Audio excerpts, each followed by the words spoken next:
Welcome to the Private Practice Startup Podcast, where we help mental health professionals grow their dream practices and live a life they love. We chat with successful private practitioners, business coaches, and marketing experts, bringing you tons of practice building tips. We invite you to take advantage of our private practice paperwork and our signature marketing e-course. And we have a gift for you. This is the exact methodology we use to create our six-figure private pay practices and have helped many other therapists do the same. Go to privatepracticestartup.com and on the homepage, click the button to download a free copy of your dream private practice playbook. Now on to today's episode. Hey everybody, welcome back to another episode of You Got It, the Private Practice Startup Podcast. Hope you guys are doing great today. So I just wanted to say thank you, Startup Nation. We actually sent out a request for podcast guests, and oh my gosh, our email got flooded with your inquiries and requests. Like, we've gotten hundreds of emails for podcast guests. So that's very exciting that you all want to be on the podcast. Unfortunately, we only have so many small spots, but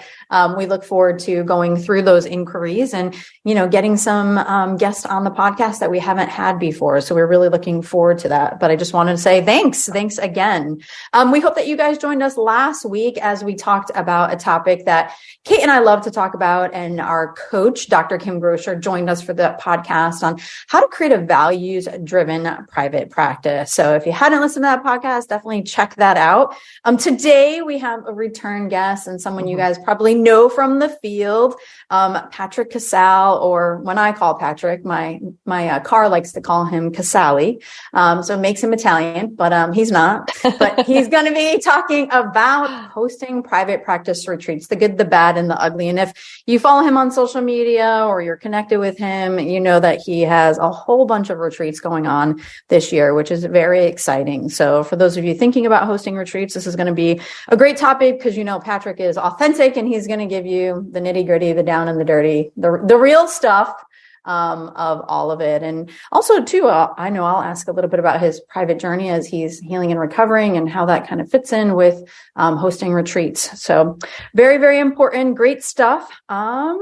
All right. So if you don't know Patrick, let me introduce him properly. Sometimes I forget that when, we're already friends. So Patrick is a group practice owner, private practice coach, podcast host, speaker, and retreat host. He's helped thousands of therapists overcome their impostor syndrome and self-doubt, supporting them to authentically create their dream jobs. Patrick lives in Asheville, North Carolina with his wife, Ariel, and their two dogs. He loves Hudson and Hazel. I got to throw that in there. He loves traveling the world and helping people step out of their comfort zone. Doubt yourself, do it anyways. And we actually had Patrick a while back where he talked about, I forget our exact topic, but Patrick travels a lot and he takes about 12 weeks of vacation a year. So if you're wondering how to have more freedom and time, we'll put that podcast link in our show notes as well, so you can go back and check that out. Well, before we say hello to Patrick, let's just take a quick moment for our sponsor. Are you tired of running to the lobby to see if your next appointment has arrived? Would you like a more discreet, stress-free way for your clients to check in? Take a deep breath. The Receptionist for iPad empowers your practice to create a Zen-like check-in experience. This episode is sponsored by the Receptionist for iPad. It's the highest rated digital check-in software for therapy offices and behavioral health clinics used by thousands of private practitioners across the country, including many who are just getting started. The Receptionist for iPad is a simple, inexpensive way to allow your clients to discreetly check in, to notify providers of a client's arrival, and to ensure your front lobby area is stress-free. The software sends an immediate notification to the therapist when a client checks in and can even ask if any client information has changed since their last visit. Start your 14-day free trial of the Receptionist for iPad by going to thereceptionist.com/PPS, as in private practice startup. And when you do, you'll also get your first month for free when you sign up. That's thereceptionist.com/PPS. Patrick, welcome back. You said my name right. You said Ariel's name right. I'm impressed, Katie. We're on a roll. Nice job. It's so funny because I remember when we met in St. Pete's for the first time and you were saying that. And it was funny, as I was saying her name, I was like, did I say that right? And that's funny that you said that. It's not Ariel like the mermaid. It's Ariel. If I'm like, we're going to be friends and colleagues and stay connected, I'll correct you on her name. And if I don't care to ever see you again, I probably won't. So. Well, Well, I'm glad that we're close. And when I say it right, you're going to give me props. So I appreciate that. True story. Yeah. So, where do you want to start on this journey? Well, let's talk about, how did you start on the retreat journey? Yeah, that's a good question. I appreciate just being back here for the third time. It's always a pleasure. And I love talking to both of you. I started on this journey, one, because I think so often entrepreneurs create what they need out of business in a lot of ways. Like, I love traveling. I love experiencing new culture. I love just movement in general. I think my neurodivergent brain needs that. But before COVID, I wanted to become a travel coach, helping helpers step out of their businesses and actually turn the phone and email off and immerse themselves in culture, go places they hadn't been, stop making excuses for like, I can't step away from my 9 to 5 or my practice clients. Then COVID hit. I pivoted, became a private practice coach, launched all things private practice. But this was always my passion. And I hosted my first retreat last year in Ireland, and it felt so surreal to just think like, I just got paid to take people through this small historic medieval town that nobody knows about for 5 days, have these life-changing experiences together. And this is my new career. And that was just so exhilarating for me that, of course, I went into like overdrive, do too much mode. Katie knows a lot about this because of our text messages. But then I launched, I had one in Asheville last June, just trying to prove to myself, like, you can do this successfully and you can host these great events that are worth the money and the investment, because it's a lot for someone to commit to. And then this year alone, I have, oh God, just thinking about it out loud, I just finished New Orleans retreat to help therapists start and build their retreats last week. I've got Ireland coming up in March, Spain in April, Asheville in August, and Portugal in October. And just saying that is it's a bit crazy when I look at my calendar. I will say that for sure. Exciting and overwhelming all at the same time. Yeah, that's a good way to put it for sure. So I'm curious for you, like, obviously when we're kind of new to something, like travel's nothing new to you. You got that unlocked. But when we're new to something and we execute it for the first time, we're like, didn't think about that, or, ooh, okay. What were some of those, like, your first retreat experiences where you're like, oh, I need to correct this, or, figure this out for next time? Yeah. I'm such an anxious person and such a meticulous planner. So I was going over all the details in my head over and over and over up to the buildup, because you want people to have a good experience. You're paying a lot of money to go on these things. Like, people need to come away with something that feels really transformative. And the things that I didn't think about that feel really simplistic now are like, I didn't ask people for dietary preferences. And Ireland is not exactly known to be the culinary mecca of the world. So you kind of get what you get. And, thankfully, there were no problems with that. But at the end of the day, I was thinking, oh my God, like, had we had, gluten-free folks and vegan folks and highly, all these intolerances and sensitivities, I would have been in a really bad position, and so would my guests. So immediately, something that I had to build into my questionnaire for attendees to make sure that we're accommodating appropriately, but based on, abilities, physical abilities and limitations. Really want to ensure that we know pronouns. We want to know dietary restrictions, all of those things. The other thing is, like, trying to do too much in too short of a period of time. Ireland was 4 nights. Everyone's jet lagged as hell first night, obviously, like international flight. They get to this village, or like, I'm exhausted. Day 2, we jump into coaching. Day 3, we go to a St. Patrick's Day parade in the middle of a medieval city and spend the day pub hopping, then come back and listen to live Irish music at the venue. Then we go to the next day we go to this historic lighthouse 2 hours away, spend all day out on this event. People are exhausted. And that was some of the feedback, was like, this was amazing, but we needed an extra day to just settle in. So I started realizing, like, building that extra time to settle in, get comfortable, get acclimated, get over your jet lag. Like, you're going to drop in because there's a lot of vulnerability in joining an incubator-like experience where you don't know anybody potentially, and you're with these people for the next 5 days. So I work really hard to ensure that everyone can kind of drop in, because you really want to have a good milieu for the group to form really well, because then you start to see the power of that contagious energy where people are like supporting one another's dreams and visions, and someone shares something that they're really vulnerable about, and then someone has their back and gives a different perspective. It's really beautiful to witness, but it takes time. And the other thing that I've learned going forward is to book the venue the night before you get there, because so often people are arriving, and if you can't check in until 3, you have to say like, oh, well, drop your bags and kill time for the next however many hours. And people are exhausted. They want to shower. Like, you want to get into the venue and make sure everything is set up the way you want it to be set up. So it's just something that I've learned after having a couple of these events to just make life a little bit easier. That's a good point. I mean, yeah, such good feedback.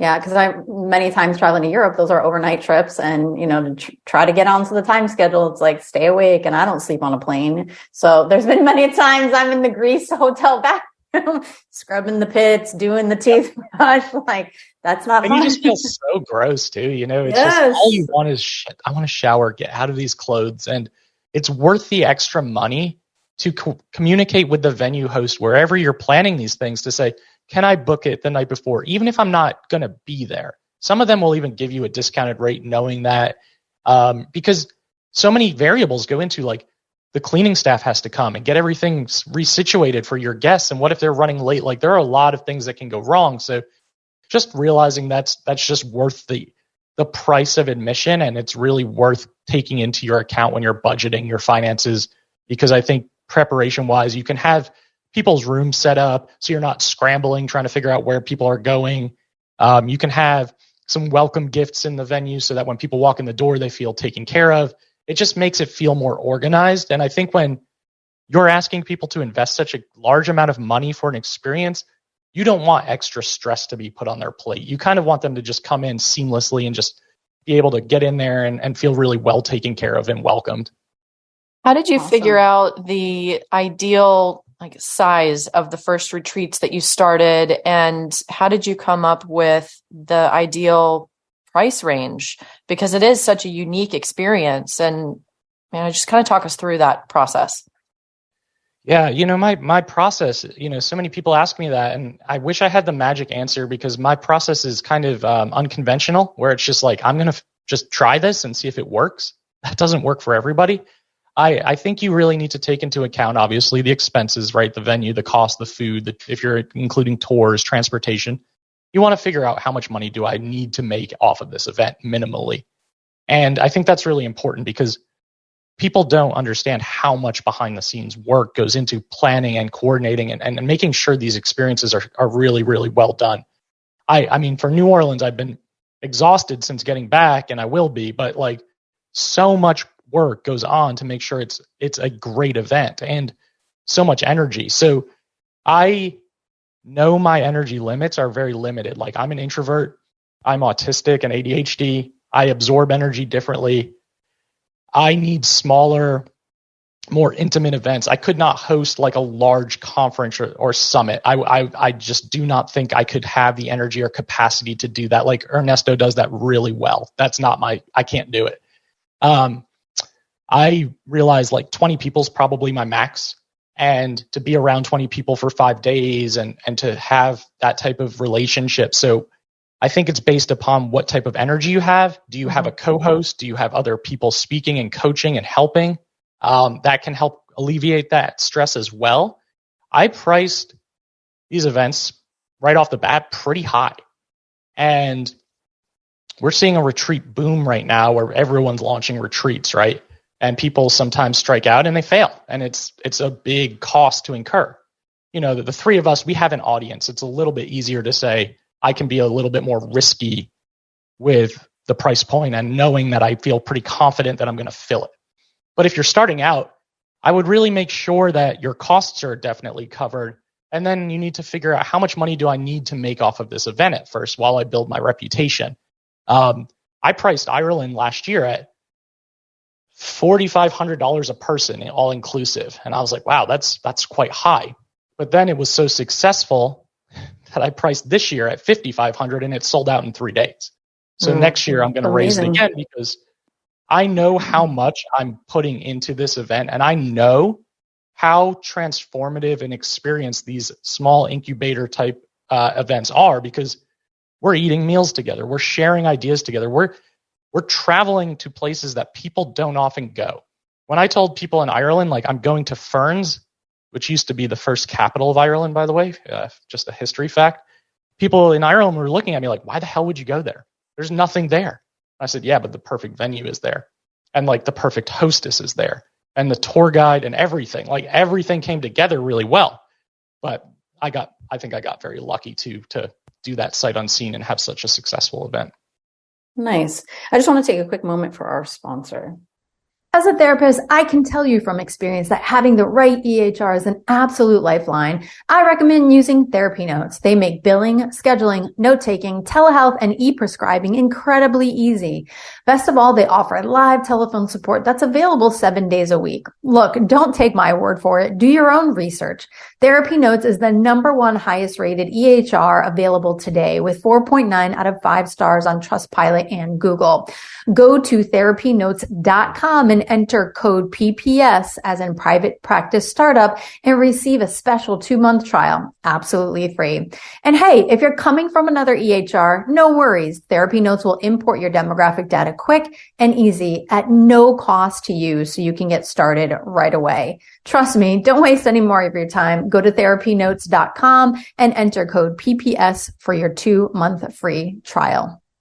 Startup Nation, there are a lot of perks of being a private practice owner, and doing your own bookkeeping and taxes is definitely not one of them. How much should I pay myself? How much should I save for taxes? Do I have to pay quarterly taxes? These are questions we hear from therapists all the time, and that's why we partnered with the folks at Herd to help you manage your private practice finances. On average, Herd saves therapists 60 hours per year in financial record keeping and $5,000 in taxes. How many more clients could you see if you got your 60 hours back?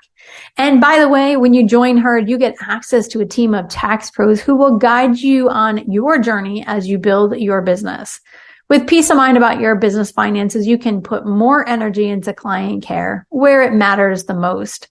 Schedule your free 15-minute consultation today. Go to joinherd.com/private practice startup and use code startup at checkout before the end of April to get 1 month free when you sign up with an annual commitment. Again, that's joinherd.com/private practice startup and use code startup at checkout.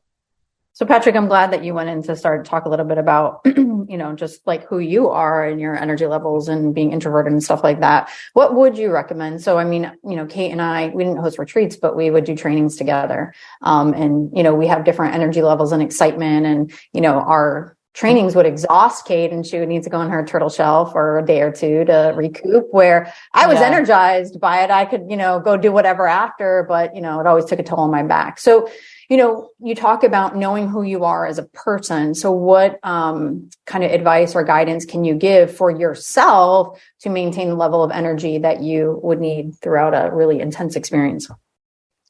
I try to do a really consistent job of being who I am. And what I mean by that is, like, off the bat during introductions, I'll name that I'm going to have to step away at times and take like breaks to just recharge and disconnect. And so I can be my best self for everyone that's attending. And I want to always be really transparent about that. And also just building in breaks when you get back so you do not get right back into the swing of things. And that's so hard for us, right? Like to get back and you're all excited. You're like, oh, that went really well. I should go do the next thing, or I had these obligations. But I've learned that for my energy, hosting 20 people for 5 days, I need about a month where I almost crawl into a black hole of like nothingness. So I have to build that in. For those of you who are more extroverted, who are really like, this is going to fuel me and this is going to make me feel more energized, you probably need less time.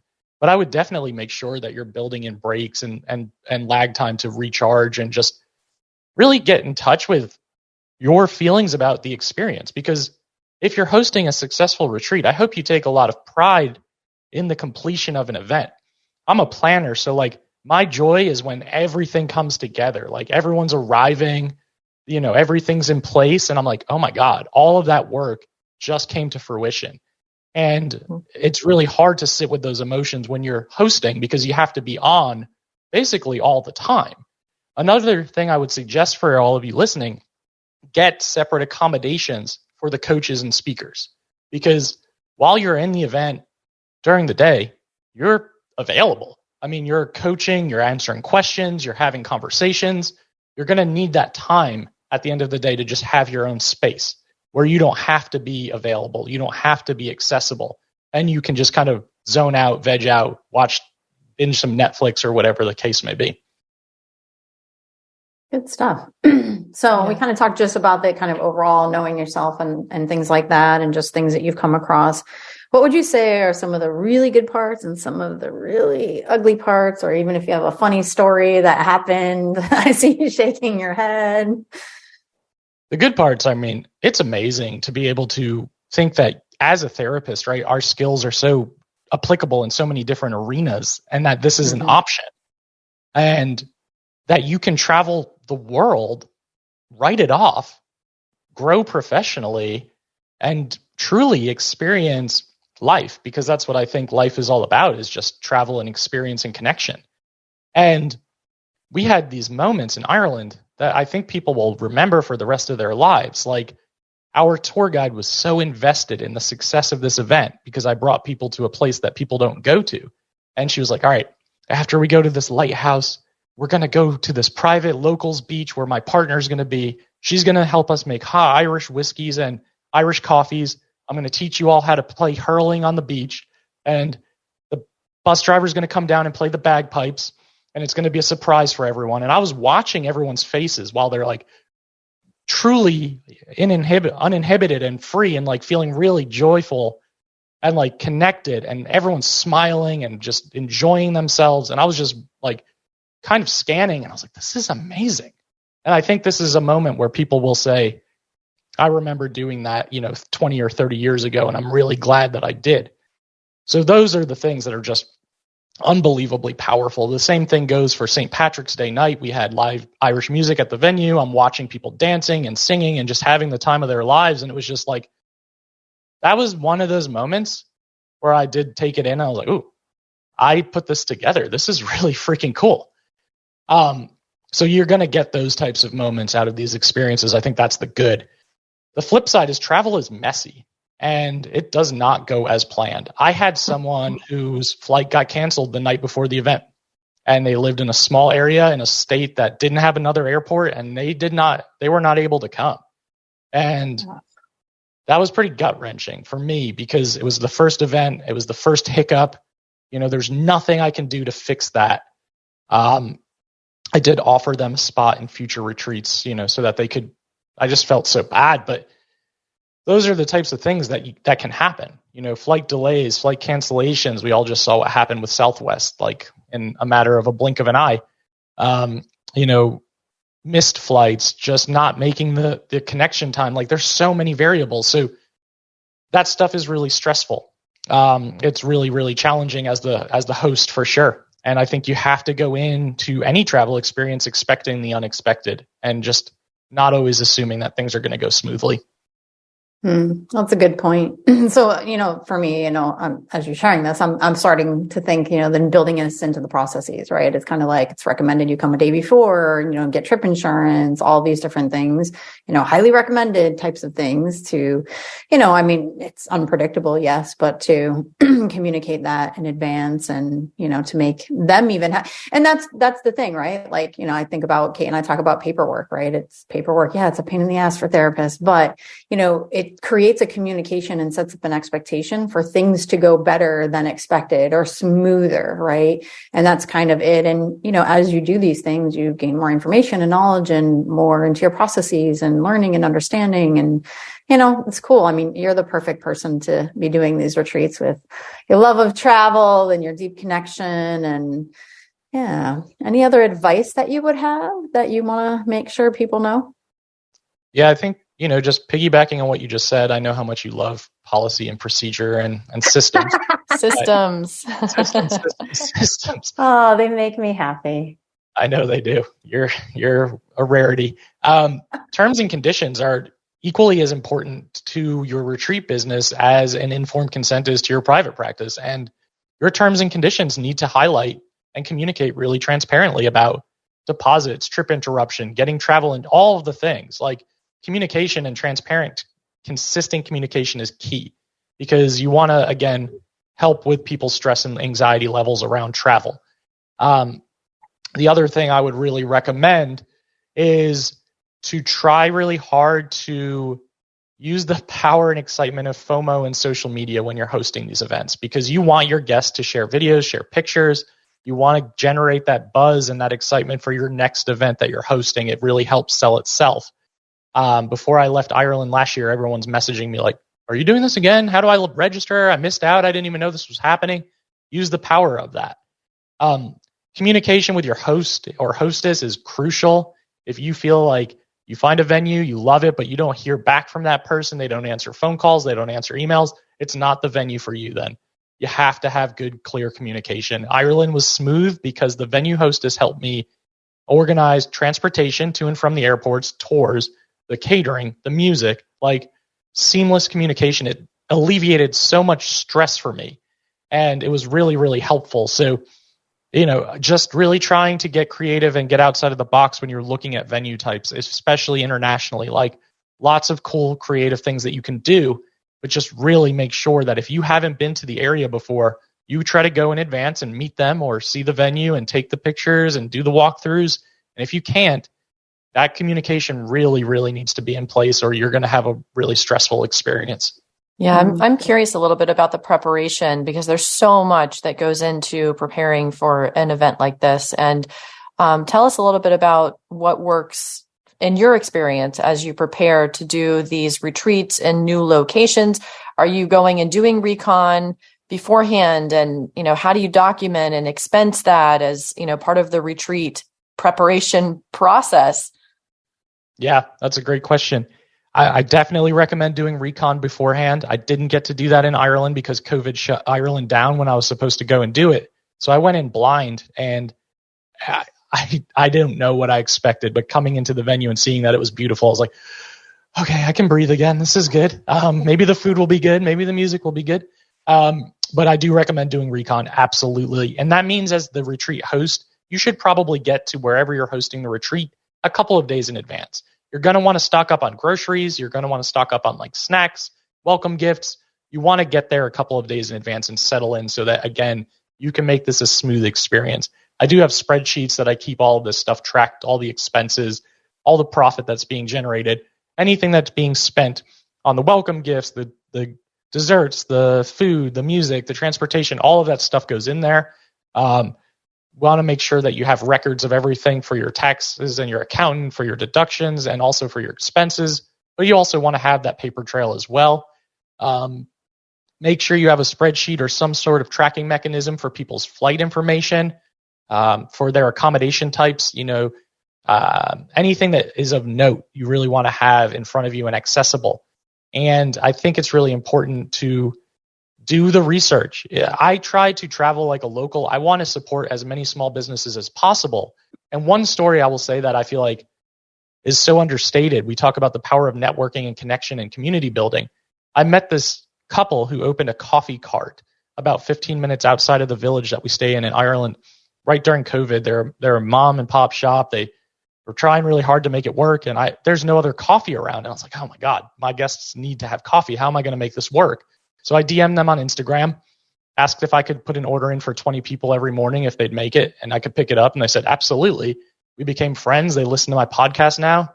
They messaged me the other day asking me how many people we're going to have this year. Do we want it delivered this time around? So the little things, the details, the connections with the community, these are the important things, because if you're going to go back to a place, you want to start establishing these relationships, because these relationships are going to make your event more special, and it's also going to make your life easier, because I don't have to say, oh, we're going to make some instant Irish coffee. It sucks. And then, this is what you get. It's like, no, everyone gets to pick out what they want. This little local shop is going to deliver it every morning. We know the musicians now. We know the tour guide and I stay in touch on WhatsApp. We've become good friends. So these are the people who are going to make your experience worth the money. And that's how you can separate yourself from the hundreds of retreats that are happening right now where it's like, I don't know what to choose from. Well, if you can really invest in the people who are going to support your vision, it's really going to help you in the long term. Awesome. So tell us again your 2023 retreats and if you already have 2024 plans. So people who are interested. Yes. 2023 coming up, we have Ireland in March, which is sold out. I have Spain in April, which is sold out. We have Asheville in August, which is for people who want to start and build their retreats specifically. And then we have a marketing retreat in Portugal in October. We have a couple of spots left for Asheville and Portugal. And then 2024, can't believe we're thinking about that already, but we are going to have retreats in Crete, in Greece, Sevilla in southern Spain. And I have something really, really cool that I can't say out loud yet. That's going to be happening in Italy in probably the end of May of 2024, early June. And then I'll have Ireland next March as well. That's going to be an annual thing where we go to Ireland during St. Patrick's Day, stay in this small village, do the real Irish experience. So that's going to be a consistent thing. I've already booked that for next year. And all of that information is on my website at allthingspractice.com. Awesome. Well, I mean, I get the pleasure of connecting with you outside of the podcast and always enjoy you. And you're right. You had mentioned this is your third time. And I'm like, third time. That's right. We did the Up Close and Personal podcast. So we'll put both of Patrick's previous podcasts on here. Definitely check out his retreats. And Startup Nation, we hope you guys join us next week as Kate and I chat about having more freedom in your business. So we hope you guys have an awesome and inspired day. Take care, everybody. See you next time, everybody. Thanks so much, Patrick. Thank you. Thanks for joining us on The Private Practice Startup. Visit theprivatepracticestartup.com for awesome resources, free trainings, attorney-approved private practice paperwork, and so much more.